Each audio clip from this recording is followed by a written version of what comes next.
Hello everyone, আসসালামু আলাইকুম। Welcome to ride with হৃদয়। আজকে আমি সিবিআরের কিছু বেসিক আফটার মার্কেট প্রোডাক্ট সম্পর্কে আপনাদের আইডিয়া দিব। বাইকটা কেনার সাথে সাথে উইদিন 1 উইক এই প্রোডাক্টগুলি আমি অ্যাড করেছি। সো ফার্স্ট অফ অল, আমি সিকিউরিটি নিয়ে নো কম্প্রোমাইজ, এই জন্য আমি সলিক্সের একটা ডিস্ক লক এবং ওই পাশে দেখতে পাচ্ছেন আরেকটা অবিক্সের ডিস্ক লক আমি ইউজ করেছি। আমি সামনের ডিস্কে একটা, পিছনের ডিস্কে একটা লাগাই রাখি যখন বাইকটা আমি কোথাও পার্ক করি। এইটার প্রাইস 1800 টাকা এবং এইটা হচ্ছে 2100 বা 200 টাকা এরকম। আমি সাথে সাথে আপনাদের প্রাইসটাও মেনশন করে দিচ্ছি। এরপরে আসেন সাইলেন্সার কভারটা, এটা গোল্ডেন কালার আমি নিয়েছি। এটাতে ব্ল্যাক আছে, সিলভার কালার আছে, বাট গোল্ডেন কালারটা এই সাসপেনশনের কালারটার সাথে ভালো যায়, এই জন্য আমি গোল্ডেন কালারটা নিয়েছি। এইটার প্রাইস নিয়েছে 500। এরপরে এই শার্ক পাওয়ারের একটা মাডগার্ড, এই মাডগার্ডটা যদি না থাকে আপনার বাইকের বৃষ্টির সময়ে যেই রাস্তায় কাদা এইটুকু পর্যন্ত আসে, প্যানেলটা নষ্ট হয়ে যায়, এই জন্য আমি এটা ইনস্টল করেছি। এটা নিচে 800, ইনস্টলেশন 100, 900 পড়েছে।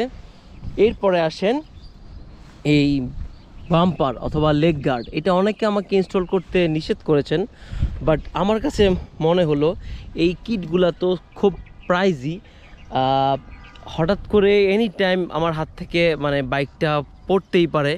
সো এই জন্য যেন আমার এই কিটটা যেন সেফ থাকে, এই জন্য আমি এই লেগ গার্ড দুইটা ইনস্টল করেছি। এই লেগ গার্ড দুইটার প্রাইস নিয়েছে 2000 থেকে 2500 টাকার মধ্যে। আমি বাইকটা কেনার আগে এটা কিনেছিলাম, R15-এর জন্য কিনেছিলাম।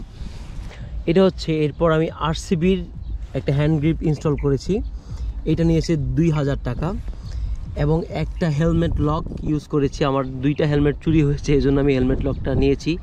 এইটার প্রাইস হচ্ছে বেশি না, 350 টাকার মতো এরকম। এরপরে আসেন এই জায়গাটাতে, এই জায়গাটা কিন্তু ফাঁকা থাকে, এটা থাকে না আপনার আদা একদম ইঞ্জিনে গিয়ে লাগে, এই জন্য আমি এটা 1500 টাকা, লাগাইতে 50 টাকা এরকম 1550 টাকা খরচ হয়েছে। পরে আমি কিছু স্টিকার, খুব সিম্পল কিছু স্টিকার, যেমন এই হোন্ডা, এই স্টিকারটা আমি লাগিয়েছি, এটা ছিল না এখানে। আর হচ্ছে আপনার একটা ট্যাঙ্ক প্যাড, এটা অনেক বড় থাকে, বাট এই লোকটা আমার কাছে ভালো লাগছে বিকজ এই রেড কালারটার সাথে, এই স্টিকার কালারটার সাথে এই কালারটা যায়, এই জন্য আমি এটা লাগিয়েছি। আর হচ্ছে এখানে মিনি দুইটা গ্লাস দেখতে পাচ্ছেন, এই দুইটা গ্লাসের প্রাইস হচ্ছে 500 টাকা। এটা একটু ভিউটা ভালো দেখা যায়, এটাতে তো শর্ট ভিউ দেখা যায়, এটাতে একদম মানে গুগল ম্যাপ ইউজ করার জন্য আমি একটা মোবাইল স্ট্যান্ড লাগিয়েছি।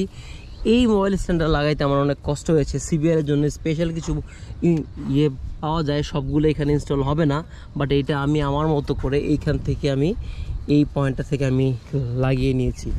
আরেকটা বিষয় হচ্ছে, আর এটা 200 ব্যাকটেক ক্যারি করার জন্য। আর এই মাঝখানের একটা পোর্শন আপনারা দেখতে পাচ্ছেন একটু আপনার অন্য কালার, পুরা জিনিসটা এক কালার, এই জন্য আমি মাঝখানে এই স্টিকারিংটা করিয়েছি, একটু ডিফারেন্ট লুক লাগে, এই পাশ দুইটা পাশ থেকে একটু ডিফারেন্ট লুক লাগে।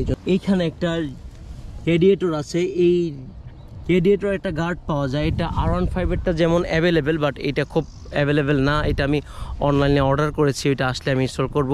আমি দুইটা টায়ার ইনস্টল করব, এটা হচ্ছে MRF ম্যাসেটার, এই টায়ারটা আমি ইনস্টল করব বিকজ এই যেই IRC রোড উইনার যেই স্টক টায়ারটা বাইকের সাথে থাকে, এই টায়ারের পারফরমেন্স আপনার এমনিতে পিচ ঢালাই রাস্তায়, শুকনো রাস্তায় খুব ভালো, বাট আপনি যদি একটু কাদা পানিতে যান, এটা কিন্তু এই চাকাগুলো কিন্তু স্লিপ করে। এবং পিছনের টায়ারটা 130 সেকশন, যেটা আমার কাছে ভালো লাগে না, আমার হয়তো কিছু মাইলেজ ড্রপ করতে পারে, বাট এরপর আমি 140 সেকশনের টায়ারটা ইনস্টল করব। রাইড উইথ হৃদয়ের সাথে থাকবেন। আল্লাহ হাফেজ, থ্যাংকস ফর ওয়াচিং।